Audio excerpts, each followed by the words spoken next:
Kryetari i Partisë Demokratike Sali Berisha mori pjesë në asamblenë parlamentare të Partisë Popullore Evropiane, ku e quajti vendin një narkoshtet dhe denoncoi zgjedhjet e 11 majit që u mbajtën sipas tij nën presion e blerjet të votës nga qeveria me forma të ndryshme. Paraqiten para tyre të gjithë shëmtim e farsës elektorale të 11 majit, dirigjimin e kësaj farse nga narkodiktatori i vendit Edi Rama dhe përmasat e pjesëmarrjes në këtë farsë dhe të rolit në këtë farsë të narkoshtetit shqiptar. Së dyti,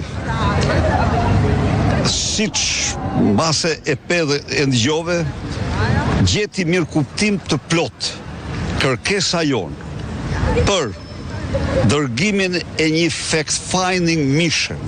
mbasi Shqipëria paraqet një rrezik madhor krimi shqiptar, ato kartelet e drogës të Shqipërisë paraqes një rrezik madhor jo vetëm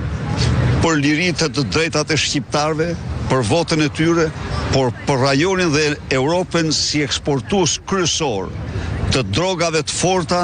që vijnë nga Lindja dhe nga Amerika e Jugut dhe Amerika